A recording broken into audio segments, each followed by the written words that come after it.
Hi guys, welcome to my new YouTube channel. ನಾನು ಸ್ವಲ್ಪ ಏನಾದರೂ ತಿನ್ಕೊಂಡು ಬರೋಣ ಅಂತ ಹೋಗ್ತಾ ಇದ್ದೀನಿ. ನೋಡೋಣ ಬನ್ನಿ ಏನೇನು ಸಿಗುತ್ತೆ ಏನಿಲ್ಲ.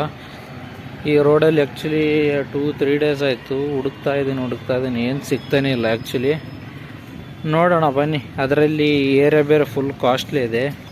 ಸೊ ನೋಡೋಣ ಏನಾದರೂ ಇದ್ದರೆ ತಿಂದು. ಗೈಸ್, ಅಲ್ಲಿ ಸ್ವೀಟ್ ಕಾರ್ನ್ ತಿಂದು ಬರಬೇಕಾದ್ರೆ ನನಗೆ ಒಬ್ಬರು ಅಂದರೆ ಯಾರು ಇದ್ದರು, ಅವ್ರು ಕೇಳ್ತಾ ಇದ್ರು, ನಿಮ್ಮದು SBI ಕ್ರೆಡಿಟ್ ಕಾರ್ಡ್ ಅಪ್ಲೈ ಮಾಡಿ ಕೊಡ್ತೀವಿ, ನಿಮ್ಮ ನಂಬರ್ ಕೊಡಿ ಹಾಗೆ ಹೀಗೆ ಅಂತ. ಅವೆಲ್ಲ ಕೊಡೋಕ್ಕೂ ಏನು ಹೋಗ್ಬೇಡಿ, ಅವೆಲ್ಲ ಸುಳ್ಳು, ಫ್ರಾಡ್. ಸುಮ್ಮನೆ ಅವು ಇವು ಅಂತ ನಂಬರ್ ಇಸ್ಕೊತಾರೆ, ಬಟ್ ಏನೂ ಮಾಡೋದಲ್ಲ. ಸುಮ್ಮನೆ ಅವೆಲ್ಲ ದುಡ್ಡು ತಿನ್ನೋಕೆ ಆ ಥರ ಮಾಡೋದು. ಬನ್ನಿ ಗೈಸ್, ಎಲ್ಲ ಕಡೆ ಹೋಗಿ ಬಂದೆ, ಸಾಕಾಯಿತು, ಟಯರ್ಡ್ ಫೀಲ್ ಆಗ್ತಾಯಿದೆ. ಸೊ ಇವಾಗ ನನ್ನ PGಗೆ ಹೋಗಿ ಅಲ್ಲಿ ಒಂದು ಸ್ವಲ್ಪ ನನ್ನ ಪರ್ಸ್ನಲ್ ವರ್ಕ್ ಇದೆ. ಅಂದ್ರೆ